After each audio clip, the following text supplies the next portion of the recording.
نحمده ونصلي على رسوله الكريم أما بعد فأعوذ بالله من الشيطان الرجيم بسم الله الرحمن الرحيم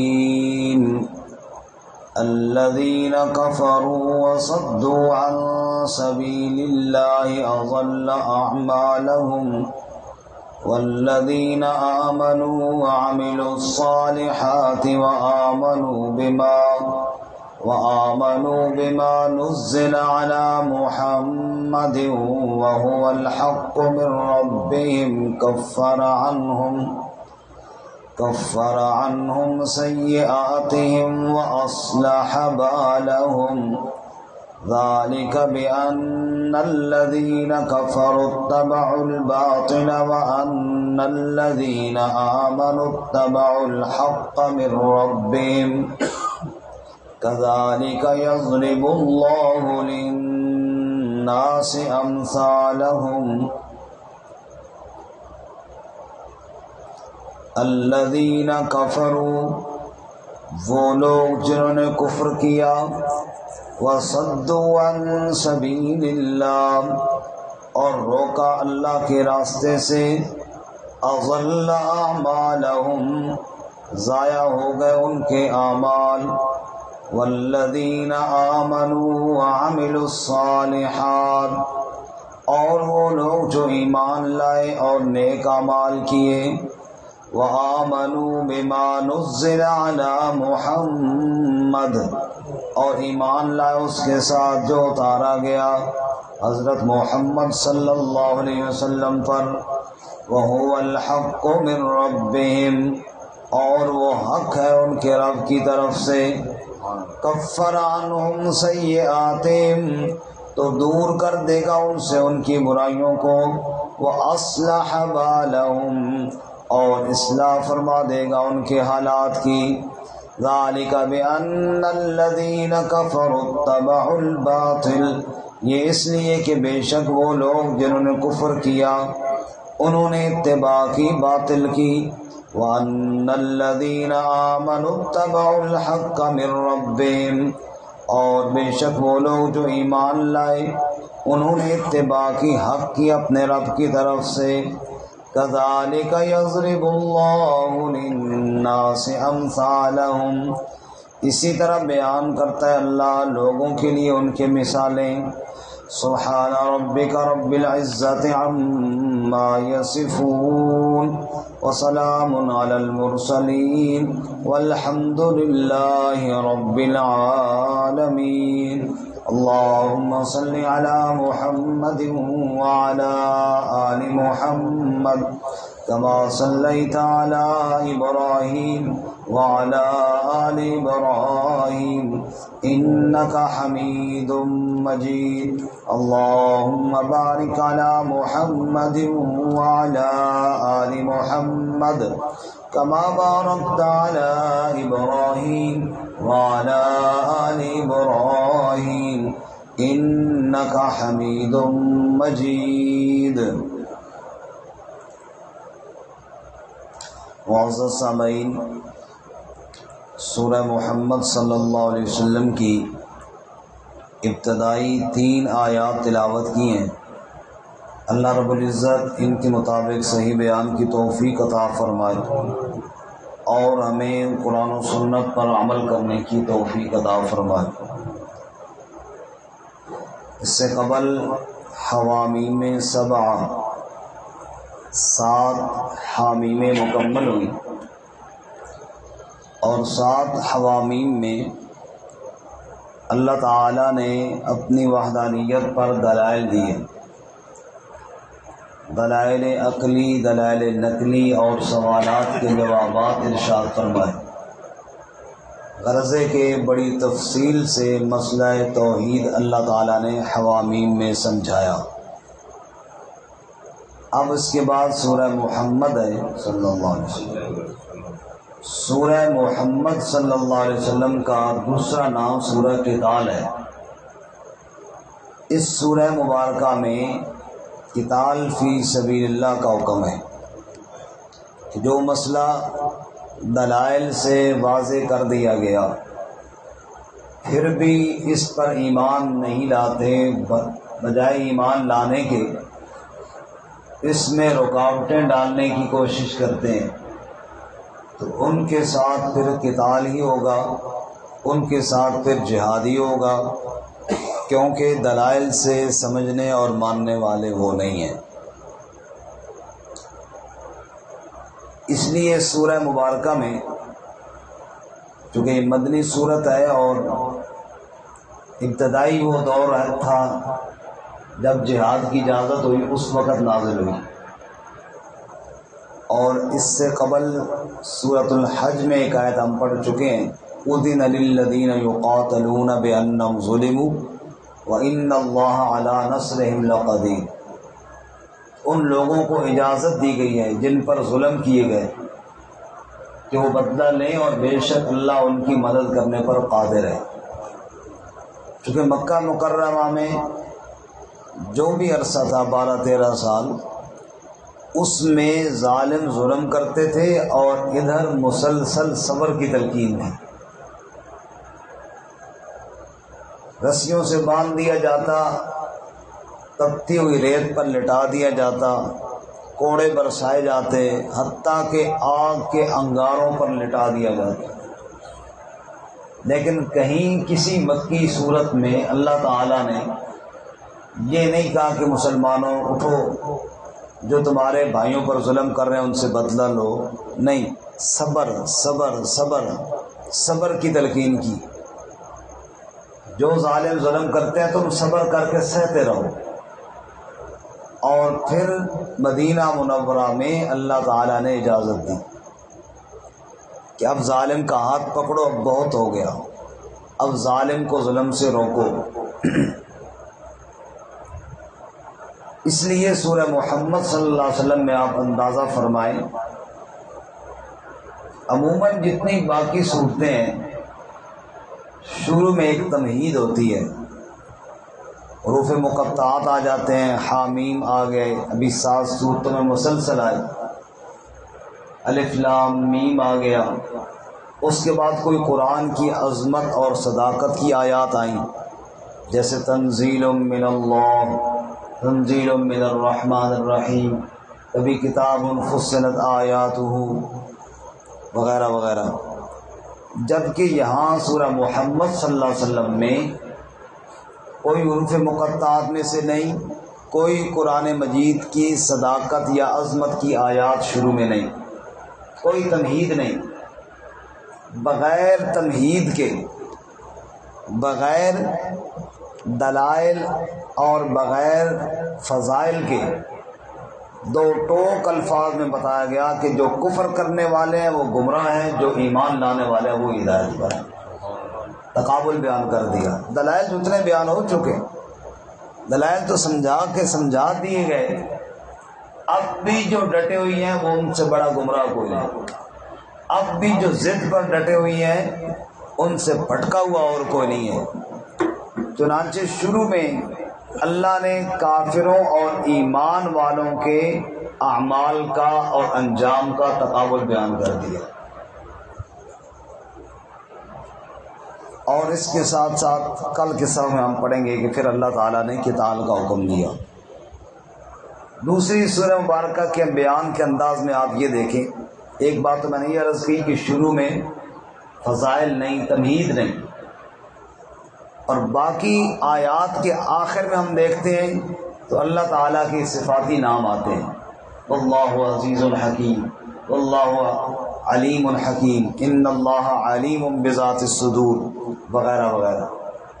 اس سورہ مبارکہ کی آیات کے آخر میں یہ نام بھی نہیں ہے۔ مثلا پہلی آیت آپ کے سامنے اضل اعمالہم، ختم کہاں ہو رہی ہے؟ کافروں کے اعمال برباد ہو گئے۔ دوسری آیت اصلح بالہم، ایمان والوں کے حالات درست ہو گئے۔ اسی صفحے پہ آگے چلتے جائیں،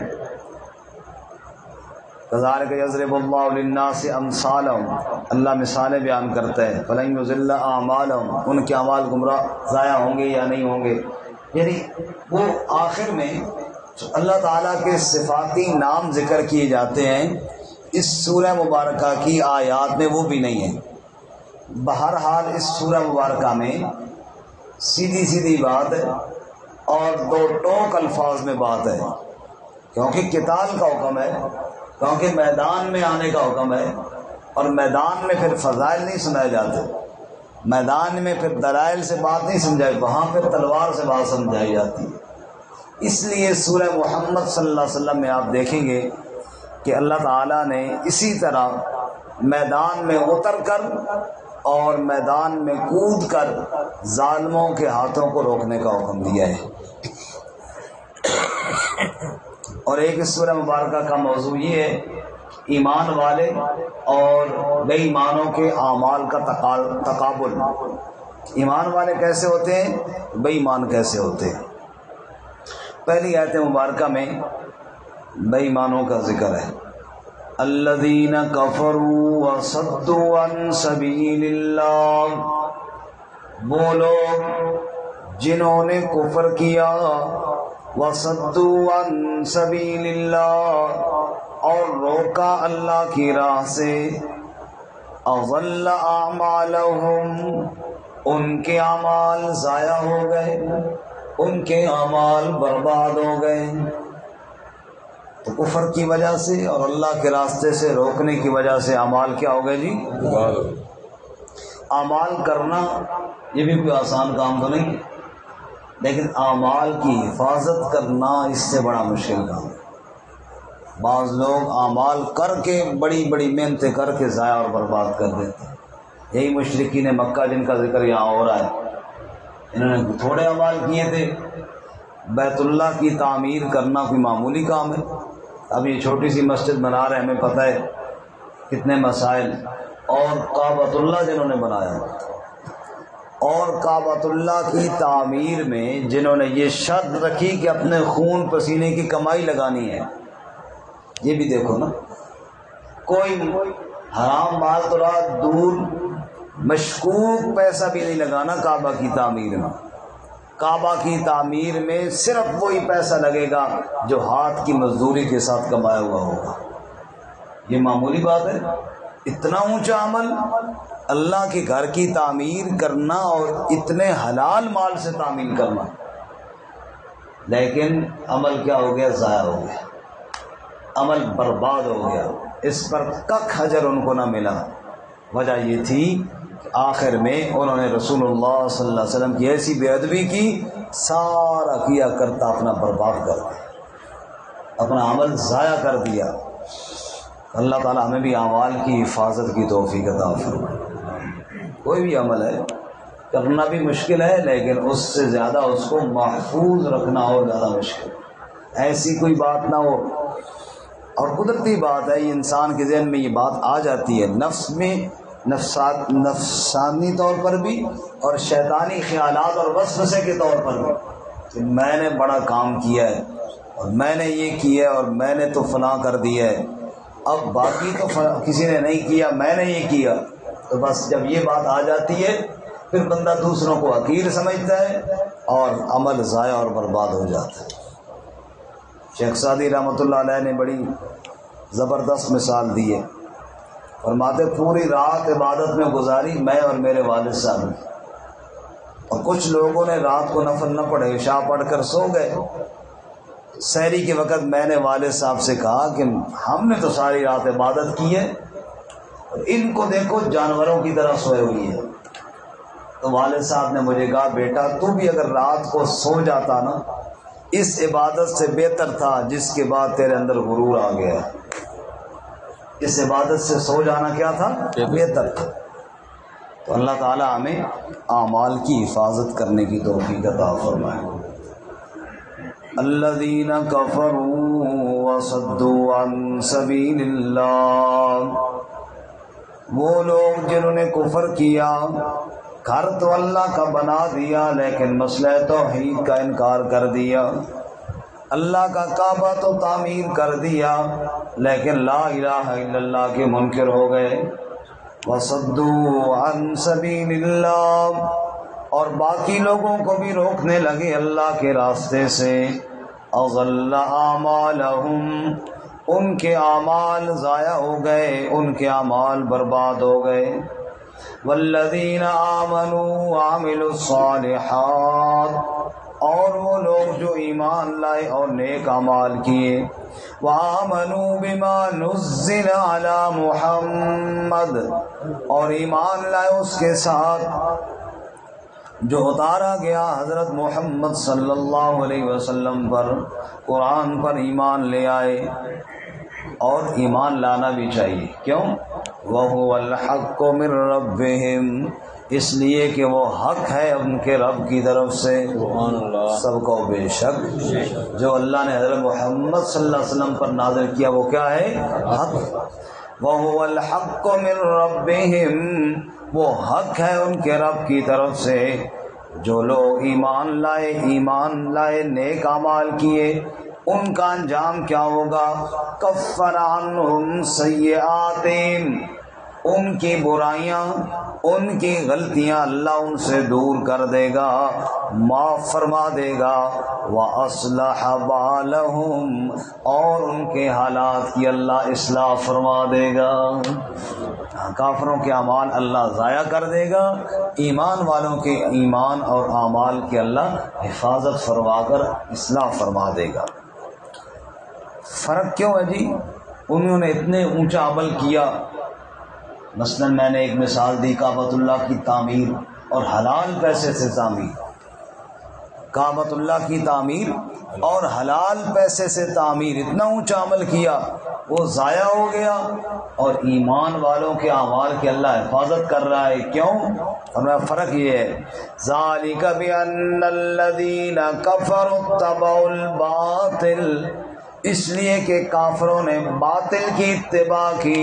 وَأَنَّ الَّذِينَ آمَنُوا اتَّبَعُوا الْحَقَّ مِن رَبِّهِمْ، اور ایمان والوں نے اپنے رب کی طرف سے آئے ہوئے حق کی اتباع کی ہے. حق اور باطل کا تقابل ہے. کیا انہوں نے بھی اللہ کی رضا کے لیے کام تھا، بنایا انہوں نے بھی کعبۃ اللہ تھا، کام تو انہوں نے بھی اچھا کیا ہے، لیکن اتباع کرنے کی جب بات آئی تو پھر اتباع اللہ کی آیات کی نہ کی اور اپنی خواہشات اور باطل نظام کی اتباع کی. لہٰذا اللہ تعالیٰ تو پھر محتاج نہیں ہے نا کہ جناب انہوں نے عمل کیا تو اللہ قبول ہی کرے. جب اللہ تعالیٰ کے بھیجے ہوئے حق کی اتباع نہ کی، اللہ نے ان کے عمل ان کے منہ پر مار دیا. اور ایمان والوں نے جب اللہ کی طرف سے آئے ہوئے حق کی اتباع کی، اللہ نے ان کے اعمال کی حفاظت فرما دی. تو اللہ ہمیں بھی حق کی اتباع کی توفیق عطا فرمائے. کذالک یضرب اللہ للناس امثالہم، اسی طرح اللہ لوگوں کے لیے مثالیں بیان کرتا ہے انہیں سمجھانے کے لیے کہ دیکھو اعمال انہوں نے بھی کیے تھے لیکن ضائع ہو گئے. اعمال ایمان والوں کے صحابہ کے کیوں مقبول ہوئے؟ اس لیے کہ وہ حق کی اتباع کرنے والے تھے. تم بھی حق کی اتباع کرنے والے بن جاؤ تاکہ تمہارے اعمال اللہ کی بارگاہ میں مقبول ہو جائیں. اللہ تعالیٰ میں